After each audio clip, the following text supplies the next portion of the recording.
இப்போ நம்ம பார்க்க போகிறது சிம்பிள் கோழி பிரட்டல். ஈஸியாக செஞ்சிடலாம். இது ஒரு பேச்சுலர்ஸ் டிஷ்ஷுங்க. வாங்க ரெசிபிக்கு போகலாம். ஓகே, இப்போ 1/4 கிலோ சிக்கன் எடுத்துருக்கோம். அதில் உப்பு வேண்டிய அளவு, மஞ்சள், சீரகம், சோம்பு, கடுகு, மல்லிச்செடி, இஞ்சி பூண்டு பேஸ்ட்டு, அப்புறம் புதினா, கருவேப்பிலை. நான் வந்து 1/2 லெமன் கட் பண்ணி வச்சுருக்கேன், அதை அப்படியே போட்டுக்கலாம். ஒரு தக்காளி, ஒரு வெங்காயம், எல்லாம் ஒன்றா போட்டுக்கலாம். அப்புறம் மசால் பொடி என்னென்ன எடுத்துக்கோன்னா கறி மசால் பொடி, மல்லிப்பொடி, மிளகாய் பொடி, மிளகு பொடி எல்லாம் போட்டு. கறி மசால் மட்டும் கொஞ்சம் அதிகமாக இருக்குது.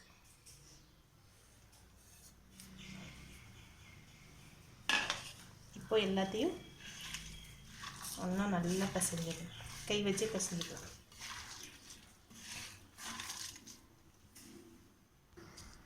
இதில் ஒரு 2 டேபிள் ஸ்பூன் வாக்கில் எண்ணெய் ஊற்றிக்கலாம். எல்லாத்தையும் ஒன்றா கலந்து பிசைஞ்சு வச்சிருந்தது. இது ஒரு 1/2 அன் ஹவர் ஊறட்டும். நம்ம வந்து முன்னத்து நாள் நைட்டு இந்த மாதிரி மேரினேட் பண்ணி ஃப்ரிட்ஜில் வச்சுட்டு அடுத்த நாள் எடுத்து சமைச்சிக்கலாம். அது இன்னும் நல்லாயிருக்கும்.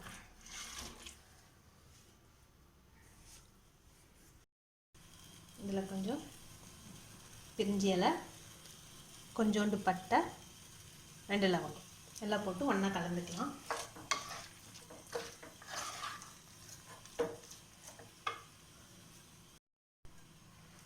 இப்போ 1/2 அன் ஹவர் ஆயிடுச்சு.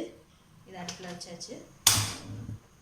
என்ன பண்ணலான்னா சிம்மிலே வச்சு ஒரு தட்டு பரட்டிடலாம். கறி வந்து வெள்ளையாக ஆனதுக்கப்புறமா சிம்மில் வச்சு க்ளோஸ் பண்ணி வச்சு வேக வைக்கணும். தண்ணி வேணால் லைட்டாக தெளிச்சிக்கலாம்.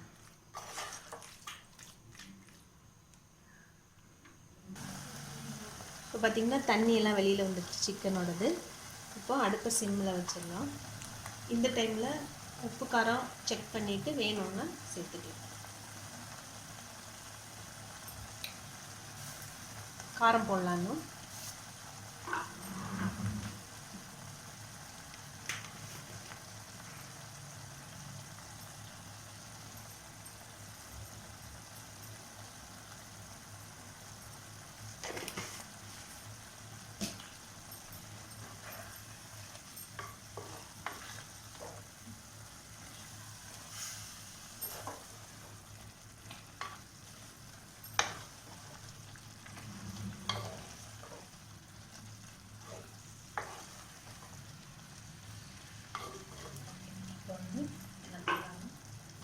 அடுப்பு சிம்மில் வச்சாச்சு.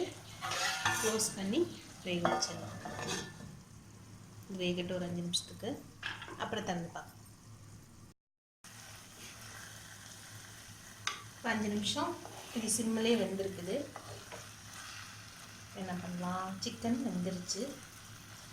இதில் போட்டோம் பார்த்திங்களா லெமன், அதை வந்து நம்ம சாப்பாடு தயிர் சாதம் கூட ஊறுகாய் மாதிரி எடுத்து சாப்பிட்லாம். ரொம்ப நல்லாயிருக்கும். அதை தேடி கண்டுபிடிச்சி எடுக்கணும். சரிங்களா? இப்போ இதில் லைட்டாக பெப்பர் போட்டு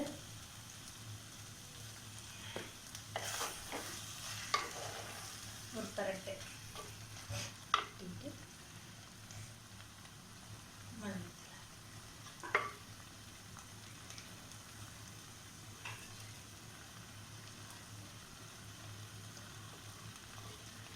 இப்போ ரெடி ஆயிடுச்சு.